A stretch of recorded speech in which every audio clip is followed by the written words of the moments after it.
After 30, maybe 40 long years of hard work, you are finally ready to kick back and enjoy that pension you have earned. You say it has your money, right? But what if I told you the taxman says it a little differently? What if one simple misunderstanding of India's 2026 tax rules could land you a shocking tax notice or have you unknowingly overpaying by thousands?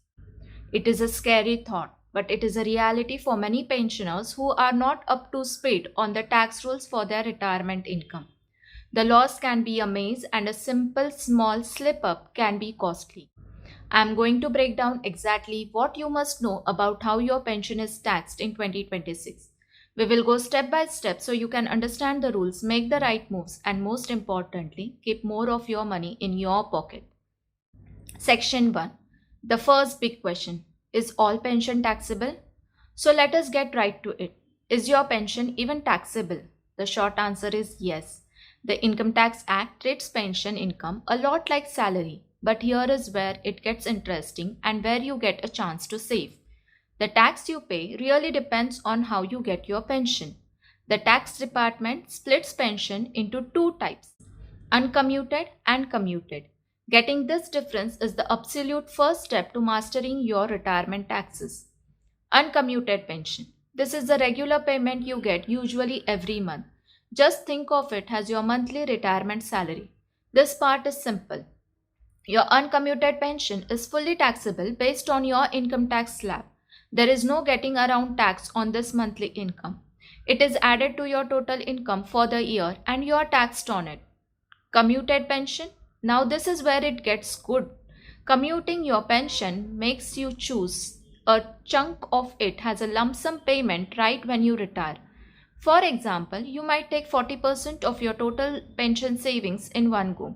How this lump sum amount is taxed is where a lot of people get tripped up, and the rules are completely different depending on where you have worked. Section 2. The lump sum puzzle. Tax rules for commuted pension. Listen carefully, because this part could save you a ton in taxes. The tax on your commuted or lump sum pension depends entirely on whether you are a government or a private sector employee. For government employees, if you were retiring from central government, state government, a local authority, or a statutory corporation, I have a fantastic news. Any lump sum you get as a commuted pension is 100% exempt from income tax under Section 1010A of the Income Tax Act. That is a huge relief. Whether you commute 20% or the maximum allowed, that entire lump sum is yours and it is tax-free. For private sector employees, if you are in the private sector, the rules change and depend on one key question. Did you also get a gratuity payment when you retired? Let us look at it scenario-wise.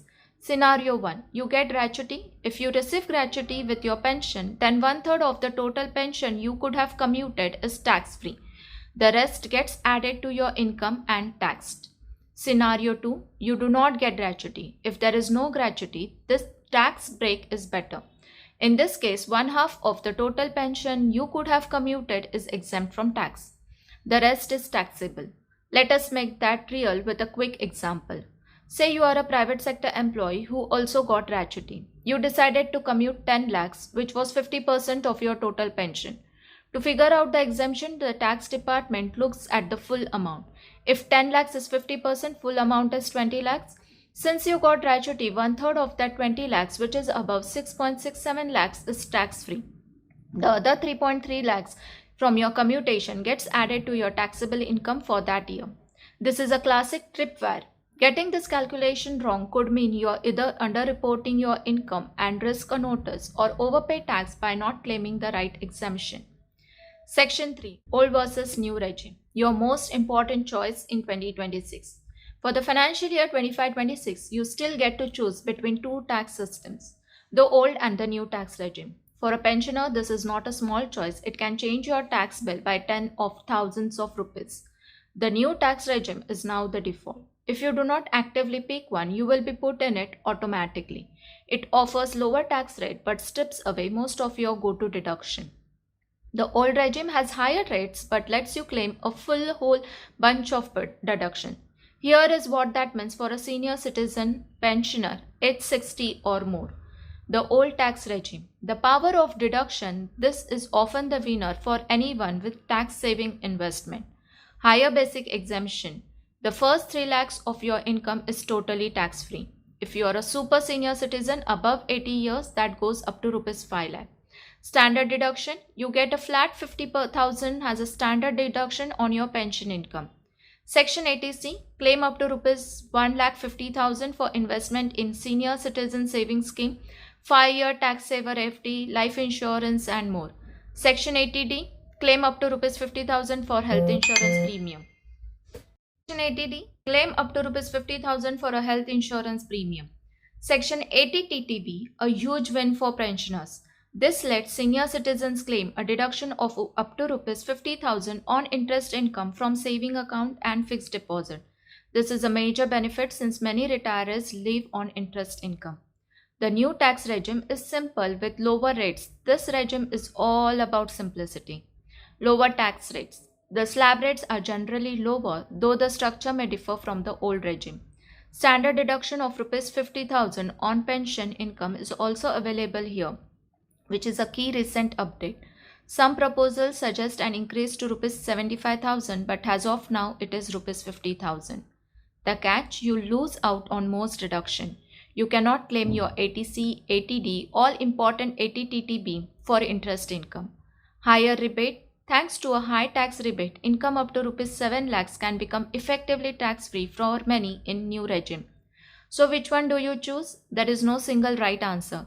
If you have a good amount of interest income and you have made ATC investment, old regime could easily save you more money even with its higher tax rate.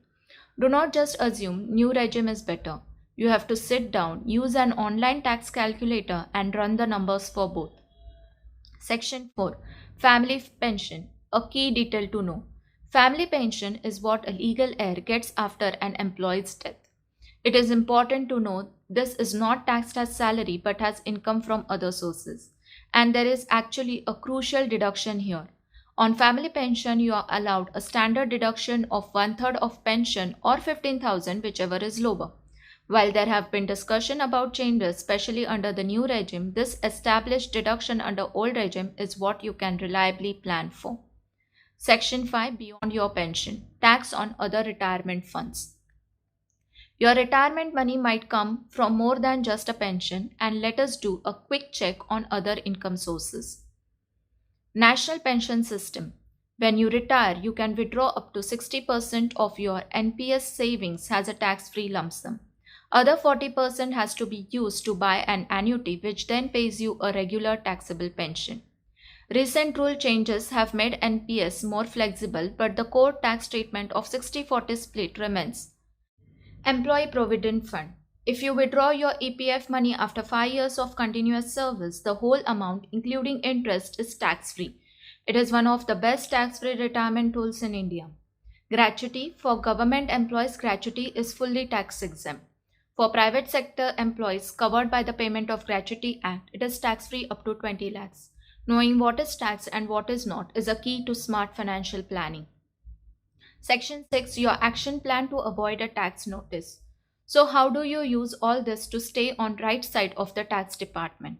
Here is your simple 5-step action plan for 2026. Know your pension type. First, be crystal clear on what is your monthly, that is uncommuted pension, and what is your lump sum commuted pension. Calculate your exemption right. If you got a commuted pension, especially in private sector, double check that the exemption of 1/3 or half is based on your gratuity status. This is where mistakes happen. Third, choose your tax regime wisely. This is your biggest decision. Do not just go with the default new regime. List all your deductions like ATC, ATD, ATTTB interest and calculate your tax under both regimes. Pick the one that saves you cash. Fourth, check Form 26AS and AIS. Before you file, always check your Form 26AS and AIS on the income tax portal. They show what the tax department already knows about your income. Make sure your return matches their data. File your income tax return on time. Even if you owe zero tax after deductions, you must file an income tax return if your total income before deduction is more than basic exemption limit. Example 3 lakh for senior citizens in old regime. Filing on time is the best way to stay compliant and worry free. Trying to figure all this out can feel like a headache, but understanding these rules is a direct investment in your financial future. If this was helpful and you want to stay on top of your personal finance for retirees in India, hit that subscribe button and ring the notification bell. Got a specific question about your pension? Drop it in the comments below. I'll do my best to answer as many as I can. And if you know a friend or a family member who is about to retire, share this video. It could save them a lot of headaches and money. Your pension is a reward for decades of your hard work. It is not just another paycheck, it is a foundation for a dignified, stress free retirement. The tax rules can look like a maze, but they are not impossible to figure out. By understanding the difference between commuted and uncommuted pension, getting the exemptions right, and making a smart choice between the tax regime, you take back that control. You make sure a simple mix up does not cost you money you have rightfully earned. Remember, being informed is your best defense. Plan ahead, run the numbers, and enjoy the financial security you worked so hard to build.